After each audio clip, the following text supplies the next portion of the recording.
Hello students, आज का जो वीडियो होगा ये वीडियो आपका इलेक्ट्रोमैग्नेटिक इंडक्शन का एमसीक्यूज के ऊपर होगा। और ये वीडियो में जो क्वेश्चंस मैं पढ़ रहा हूँ वो क्वेश्चन आपको स्क्रीन में साइड में दिख जाया करेगा। उस क्वेश्चंस को आप नोट डाउन कर लेना और उसके सॉल्यूशंस को लिख लेना, ताकि जब आप बाद में कोई भी क्वेश्चंस को पढ़ो या आपका नोट्स करो तो आपको समझ में आ जाएगा। और वीडियो पॉज करके क्वेश्चंस नोट डाउन जरूर कर लेना, तो आपका ये वीडियो आपके लिए बहुत फ्रूटफुल रहेगा। तो चलो स्टार्ट करते हैं आज का वीडियो। तो लास्ट क्लास हमने क्या किया था? लास्ट क्लास हमने म्यूचुअल इंडक्शन देखा था और उसी के साथ साथ हमारा इलेक्ट्रोमैग्नेटिक इंडक्शन जो चैप्टर है वो खत्म हुआ था। और मैंने आप लोगों को एक पीडीएफ भेजा हुआ था जिसमें से मैंने बोला था क्वेश्चन नंबर 1 से लेकर क्वेश्चन नंबर 20 सॉल्व करना। आज उसी 20 क्वेश्चन का डिस्कशन करेंगे और देखेंगे कि क्या हमारा आंसर सही है या नहीं है। अब ये जो एमसीक्यूज है मोस्टली थियोरिटिकल बेसिस था, छोटे छोटे न्यूमेरिकल्स थे जो आपके एग्जाम्स में पूछे जा सकते हैं। तो एमसीक्यूज आप हालांकि जितना आप एमसीक्यू करो, जितना क्वेश्चंस आप करो उतना सफिशिएंट नहीं होता। आप 1000 क्वेश्चंस कर लो, 2000 क्वेश्चंस कर लो एक चैप्टर में से, वो सफिशिएंट नहीं होता। लेकिन कुछ अमाउंट ऑफ एमसीक्यूज करने पे आपको एक कॉन्फिडेंस मिलता है कि हाँ चलो एमसीक्यूज हो जाएगा हमसे, ठीक है। तो इसीलिए आज के क्लास में हम वो 20 एमसीक्यूज का जो डिस्कशन है वो करेंगे, ठीक है। उसमें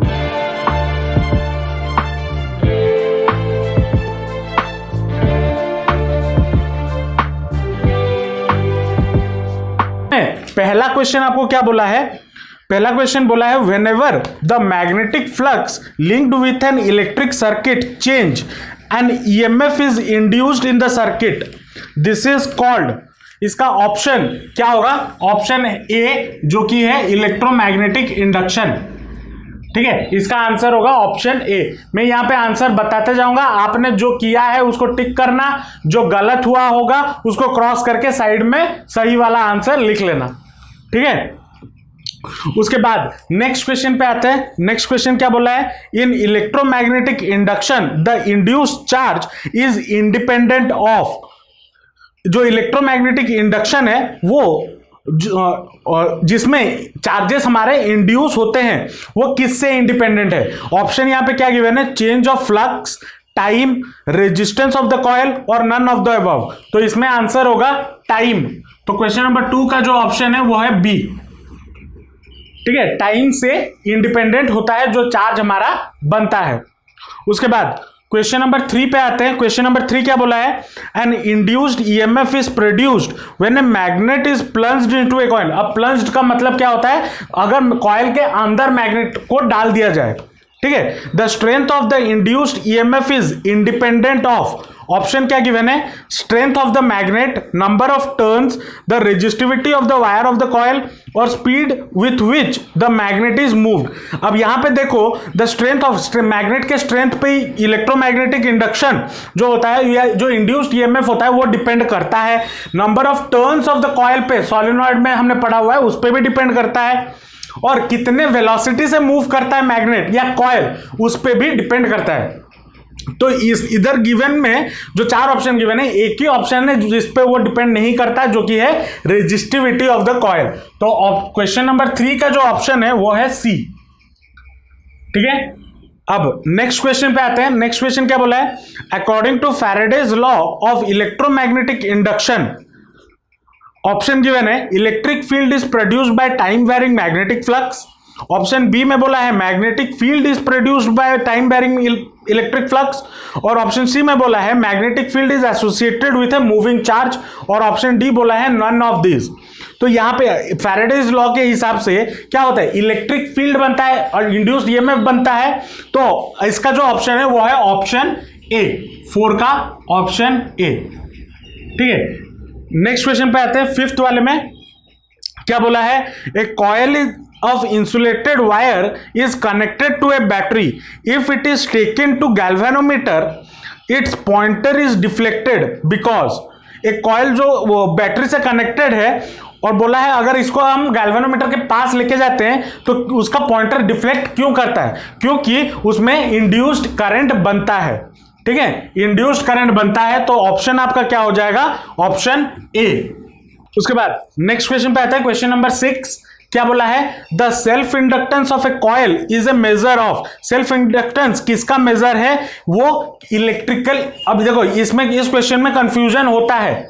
ऑप्शन में क्या क्या गिवन है? फ्रिक्शन गिवन है, इंड्यूस्ड ईएमएफ गिवन है और इंड्यूस्ड करंट गिवन है। जो सेल्फ इंडक्शन होता है वो क्या होता है? एक कॉइल में कितना, अगर मैं करंट दौड़ा रहा हूं तो उसी करंट के वजह से कितना करंट बन रहा है, यही होता है ना। तो इंड्यूस्ड ईएमएफ का मेजर नहीं है वो, इंड्यूस्ड ईएमएफ नहीं देता। सेल्फ इंडक्टेंस क्या होता है?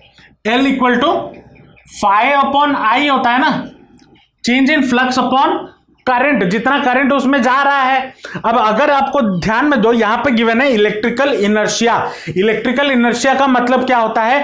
चेंज इन करंट के वजह से जो इंडक्शन हो रहा है वही चीज तो हमें दे रहा है। अगर आपको याद हो, सेल्फ इंडक्शन के चैप्टर में मैंने बोला था कि अगर एक कॉइल में मैं बैटरी लगाता हूं तो चेंज इन करंट के वजह से जो ईएमएफ इंड्यूस हो रहा होगा उसी को हम बोलते हैं सेल्फ इंडक्शन, और वही चीज वो मेजर हमें देता है जो कि आपका इलेक्ट्रिकल इनर्शिया। बच्चे इसमें गलती करते हैं तो इसको दिमाग में रखना, ठीक है। इसका ऑप्शन होगा ए।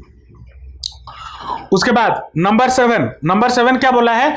To pure inductors each of self inductance L are connected in series, the net inductance is. अच्छा, यहां पे आपके जो बोर्ड्स का अगर मैं सिलेबस देखूं तो बोर्ड्स के सिलेबस में कॉम्बिनेशन ऑफ इंडक्टेंस नहीं है, ठीक है, वो सिलेबस में नहीं है, लेकिन एंट्रेंस में पूछा जाता है। तो उसी के लिए ये क्वेश्चन, हालांकि ये जेई का क्वेश्चन था, मैंने आपको दिया था करने के लिए ताकि सॉल्व कर लो। तो ये वाला जो क्वेश्चन है इसको समझ, इसका कुछ फॉर्मूला है वो याद रखना। कॉम्बिनेशन ऑफ, यहां पे साइड में लिख दे रहा हूं, उसको नोट डाउन कर लेना ताकि जेई के टाइम पे भी काम आ जाए। कॉम्बिनेशन ऑफ इंडक्टेंस, ठीक है। अब इंडक्टेंस को हम दो तरीके से ज्वाइन कर सकते हैं या कंबाइन कर सकते हैं। एक होता है आपका सीरीज और दूसरा होता है आपका पैरेलल। अब सीरीज और सीरीज में दो कहानी होती है, ठीक है। दो कहानी क्या? मान लो दो इंडक्टर, ये एक इंडक्टर हुआ, दूसरा इंडक्टर ऐसा हुआ, ठीक है। यहां से यहां ए से बी एक इंडक्टर, बी से सी एक इंडक्टर, ठीक है। हो सकता है ये इसमें जो करंट जा रहा है, ये मान लो I1 ऐसे आई गया, इसे ऐसे घुमा, इधर से गया, फिर इसमें भी जो आई है वो सेम डायरेक्शन में जा रहा है, ठीक है। करंट यहां पे क्या हो रहा है? सेम डायरेक्शन पे जा रहा है। तो जो नेट इंडक्शन होगा, इंडक्टेंस होगा L इक्विवेलेंट, इस वाले केस के लिए क्या हो जाएगा? इसका मान लो इंडक्टेंस L1 है, इसका मान लो इंडक्टेंस L2 है, तो नेट इंडक्शन हो जाएगा L1 plus L2 plus 2M। यहां पे M क्या है? म्यूचुअल इंडक्टेंस, ठीक है। ये फॉर्मूला याद रखना। अगर म्यूचुअल इंडक्शन के बारे में बोला नहीं है तो इसको इग्नोर भी कर सकते हो, सिर्फ L1 प्लस L2 भी कर सकते हो, ठीक है। और दूसरा कहानी क्या हो जाएगा? मान लो कुछ ऐसा, एक इंडक्टर ऐसा है,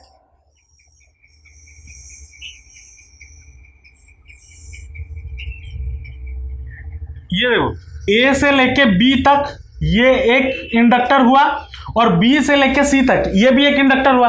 अब ये भी सीरीज में कनेक्टेड है ना, एंड टू एंड कनेक्शन को हम सीरीज में बोलते हैं। लेकिन अगर इसमें करंट दौड़ाएं तो देखो करंट इसमें से ऐसे गया और ऐसे आया, और अगर इसमें देखो करंट इधर से जा रहा है और इधर से वापस जा रहा है, करंट का डायरेक्शन ऑपोजिट है।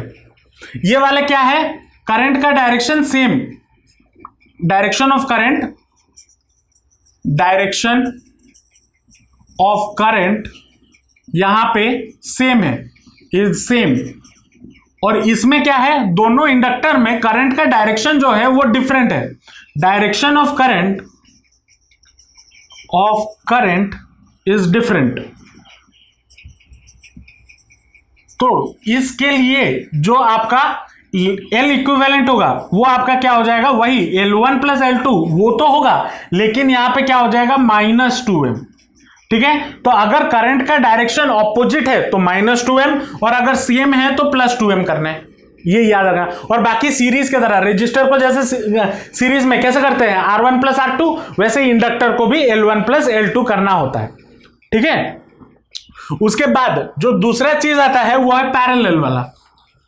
पैरेलल वाला कहानी ये समझ लो, पैरेलल में सेम कहानी है। मान लो दो इंडक्टर है, एक इंडक्टर ऐसा और एक इंडक्टर ए और बी, और एक इंडक्टर ऐसा, ये पैरेलली कनेक्टेड हो गया।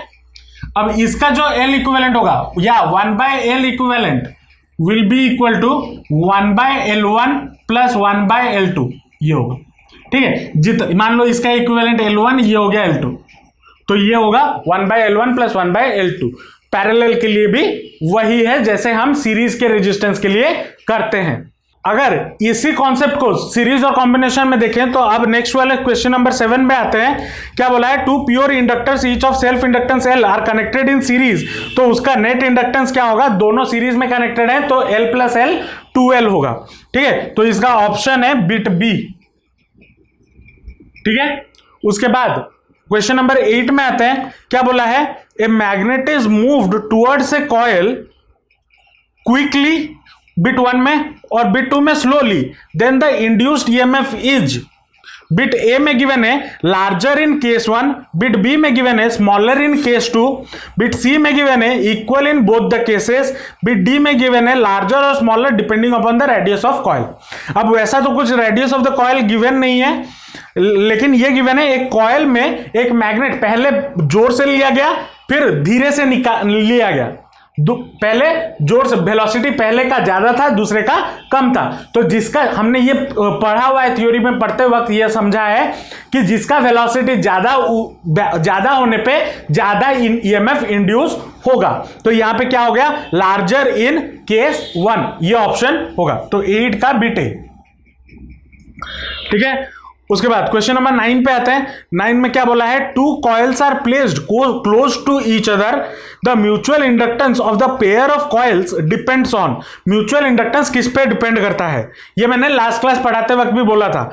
बिट ए में गिवन है the rate at which currents are changing in the two coils, bit B में relative position and orientation of the two coils, bit C में the material of the wires of the two coils, और bit D में current in the two coils. तो किस पे होता है, relative position and orientation. मैंने लास्ट क्लास भी इस पे एम्फसाइज किया था, ओरिएंटेशन पे डिपेंड करता है कि आपका कितना म्यूचुअल इंडक्टेंस बनेगा। तो ये होगा इसका ऑप्शन बिट बी। उसके बाद क्वेश्चन नंबर 10, क्वेश्चन नंबर 10 क्या बोला है, when current is in a coil change from 5 ampere to 2 ampere in 0.1 second, average voltage of 50 volt is produced, the self inductance of the coil. अब बड़ा ही आसान सा क्वेश्चन है, put the formula get the answer. EMF आपको formula क्या हो जाएगा, E is equal to minus L D I by D T. तो L इक्वल टू कितना हो जाएगा, minus E by D I by D T.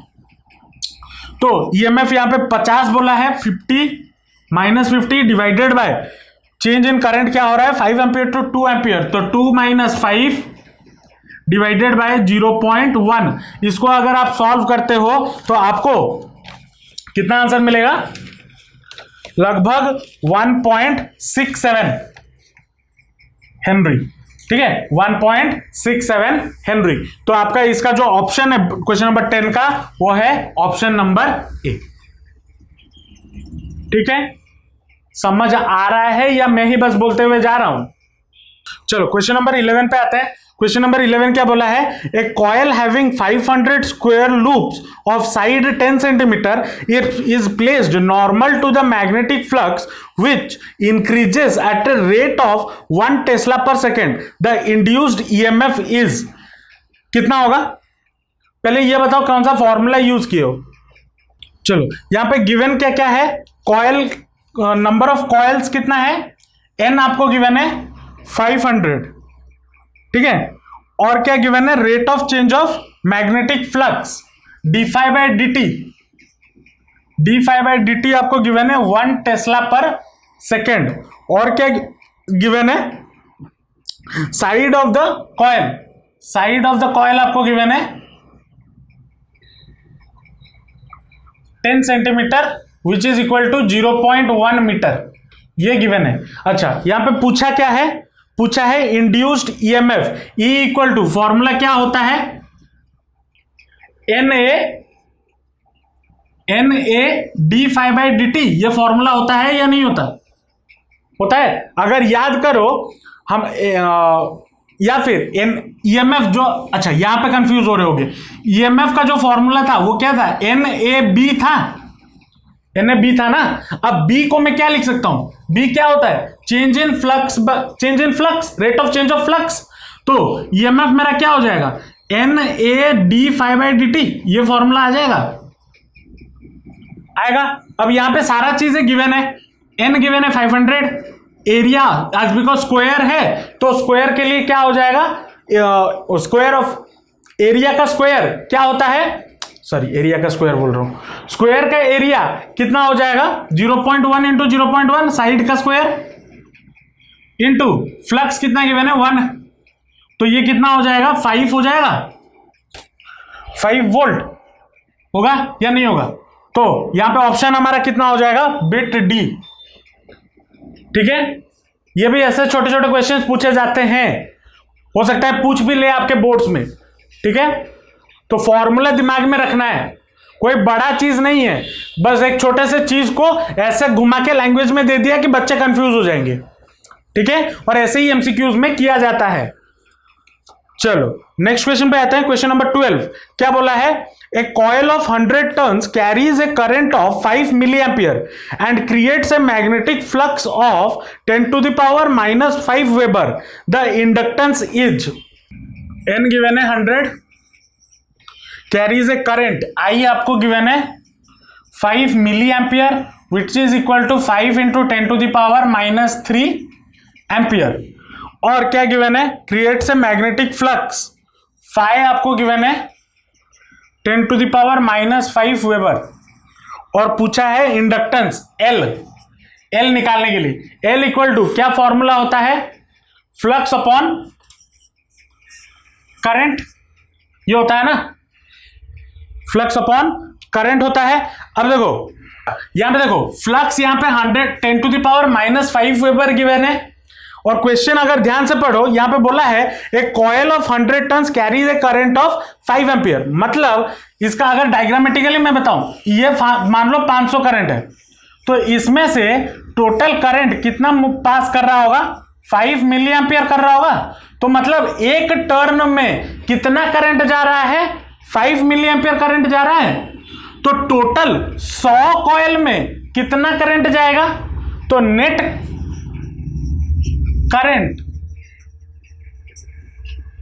In the coil कितना हो जाएगा,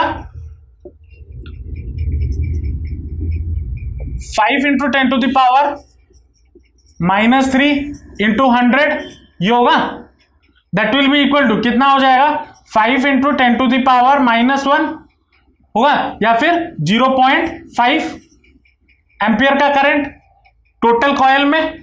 तो फ्लक्स एल मेरा कितना हो जाएगा, L will be equal to 10 to the power -5 divided by 0.5, या फिर इसको अगर लिखें 10 to the power 2 × 10 to the power -5, तो that will B 0.02 × 10 to the power -3, ये होगा। अगर ऑप्शन आप देखो, ऑप्शन आपको गिवन है 0.2 millihenry, 2 millihenry, 0.02 millihenry और 0.002 हेनरी। तो ये कितना हो जाएगा, 0.02 मिली हेनरी, यह आंसर होगा। ठीक है, तो आपका आंसर कितना है, option number C, 0.02 millihenry, option C. ठीक है, ये गलत किए तुम। चलो नेक्स्ट क्वेश्चन में कितना आएगा, क्वेश्चन नंबर 13 क्या है, in a coil of self inductance induction 5 henry the rate of change of current is 2 ampere per second, then EMF induced in the coil कितना हो जाएगा। बस वही बेसिक फॉर्मूला है, फॉर्मूला में पुट करो, आंसर निकालो, कुछ नहीं है। किए हो ये क्वेश्चन नंबर 13। चलो 13 में क्या बोला है, in a coil of self inductance L आपको गिवन है 5 henry, rate of change of current di/dt आपको गिवन है 2 एम्पियर पर सेकेंड। पूछा है ईएमएफ इंड्यूस्ड ई, तो ई इक्वल टू क्या हो जाएगा, -L इंटू di/dt, तो that will be equal to -5 × 2, that will be equal to -10, -10 volt. तो ऑप्शन हमारा कौन सा हो जाएगा, बिट बी हमारा ऑप्शन होगा। ठीक है, नेक्स्ट क्वेश्चन क्या बोला है, direction of current induced in a wire moving in a magnetic field is found using कौन सा, फ्लेमिंग लेफ्ट हैंड रूल या right hand rule, right hand rule. अगर याद हो इस चैप्टर में हमने क्या पढ़ा था, करंट का डायरेक्शन निकालने के लिए राइट हैंड का इस्तेमाल और फोर्स का डायरेक्शन निकालने के लिए लेफ्ट हैंड का इस्तेमाल होता था, मैंने ये बताया हुआ है कोई एक लेक्चर में। ठीक है, तो इसका ऑप्शन हो जाएगा बिट बी। उसके बाद क्वेश्चन नंबर 15 क्या बोला है, a solenoid is connected to a battery so that a steady current flows through it. If a iron core is inserted into the solenoid the current will क्या हो जाएगा, increase होगा या डिक्रीज होगा। अगर एक सोलिनॉइड है उसमें बैटरी लगा हुआ है और उसमें करंट फ्लो कर रहा है, आयरन कोर को मैं उसके अंदर डाल दूं तो करंट हमारा क्या हो जाएगा, डिक्रीज हो जाएगा, क्योंकि इनवर्सली प्रोपोर्शनल टू परमेबिलिटी होता है, ये बताया हुआ है। तो करंट हमारा डिक्रीज होगा, तो ऑप्शन होगा बिट बी। उसके बाद क्वेश्चन नंबर 16 क्या बोला है, which of the following does not use the application of eddy current. Electric power meter use करता है एडी करंट का, इंडक्शन फर्नेस ये भी यूज करता है, एलईडी लाइट्स ये यूज नहीं करता। तो ये कौन सा ऑप्शन होगा, 16 बिट सी। उसके बाद नेक्स्ट क्वेश्चन पूछा है, if number of turns in a primary and secondary coil is increased to 2 times each the mutual inductance क्या हो जाएगा। अब अगर यहां पे देखो एल म्यूचुअल इंडक्टेंस मैंने क्या बताया था last class, is directly proportional to N1 into N2, ये बताया था। अब इसको अगर 2 times बढ़ा दो और इसको भी 2 times बढ़ा दो तो दोनों कितना टाइम बढ़ जाएगा, 4 times बढ़ जाएगा। तो क्या हो जाएगा, बिकम्स 4 times। तो ये हो जाएगा ऑप्शन नंबर ए। उसके बाद 18 में आते हैं, नेक्स्ट क्वेश्चन क्या बोला है, 2 inductors of inductance L each are connected in series and opposite magnetic flux. The resultant induction is ignore mutual inductance। यहां पे बोला है अगर यहां पे ऑपोजिट होता, ऑपोजिट डायरेक्शन में है और अगर म्यूचुअल इंडक्टेंस को हम कंसिडर करते तो -2m होता, जो यहां पे मैंने अभी कुछ देर पहले बताया। लेकिन अगर यहां पे बोला है इग्नोर करने के लिए तो क्या करना है, L1 + L2 सीरीज में कनेक्टेड है, तो ये हो जाएगा ऑप्शन नंबर सी। ठीक है, question number 19, eddy currents do not cause damping, damping तो होता है, हीटिंग गर्मी भी होता है एडी करंट से, और लॉस ऑफ एनर्जी, एनर्जी का लॉस भी होता है। एक चीज नहीं होता जो कि है स्पार्किंग, वो नहीं होता। तो ये हो जाएगा ऑप्शन नंबर सी। उसके बाद नेक्स्ट क्वेश्चन क्या बोला है, an EMF is induced in a coil which is not connected to an external voltage source. This is not due to a coil being in a time varying magnetic field। Time varying magnetic field होगा तो induce current बनेगा। The coil moving in a time varying magnetic field तब भी बनेगा। The coil moving in a constant magnetic field तब भी बनेगा।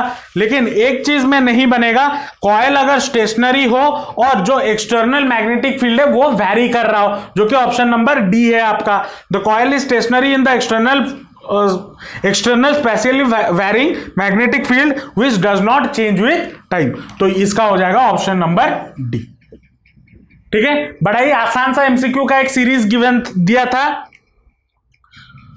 ये सारा जो क्वेश्चंस अभी हम डिस्कस किए सब समझ में आया या नहीं आया। तो ये 20 क्वेश्चंस हुए। अब मैंने YouTube पे और एक वीडियो डाला हुआ है जहां पे मैंने और इससे अलग और भी क्वेश्चंस एमसीक्यूज किए हुए, वो वीडियो देख लेना, मैं ग्रुप में भेज दूंगा। ठीक है, आज ही शायद नहीं कल अपलोड होगा, कल ही देख लेना उस वीडियो को। ठीक है, चलो इसी के साथ आपका जो इलेक्ट्रोमैग्नेटिक इंडक्शन वाला चैप्टर है वो पूरी तरह समाप्त होता है। क्वेश्चंस प्रैक्टिस करना, अगर हो सके तो मैं और कुछ भी एमसीक्यूज आपको भेज दूंगा सॉल्व करने के लिए। ठीक है, नेक्स्ट क्लास हम फिजिक्स में और एक नया चैप्टर शुरू करेंगे जो कि है अल्टरनेटिंग करंट। वो थोड़ा इंपॉर्टेंट टॉपिक है और थोड़ा बच्चों को कंफ्यूज भी कराता है और बच्चों को डराता भी है, लेकिन है बड़ा आसान सा, देख लेंगे उसे। ठीक है, होप आपको आज का वीडियो अच्छा लगा होगा। अगर ये वीडियो आपको समझ में आया और आपको पसंद आया तो कमेंट सेक्शन में बताना, मैं और बाकी चैप्टर्स के भी ऐसे एमसीक्यूज वाले वीडियोस बना दूंगा। अगर ये वीडियो आपको अच्छा लगा तो दोस्तों के साथ शेयर जरूर करना, वीडियो को लाइक जरूर कर देना और चैनल को सब्सक्राइब कर देना, क्योंकि आपके पढ़ाई के रिलेटेड कंटेंट मैं अपने चैनल पे रेगुलरली अपलोड करता रहता हूं। तो मिलते हैं नेक्स्ट वीडियो में। Till then all the best, जमकर पढ़ाई करते रहिए and thanks for watching the video.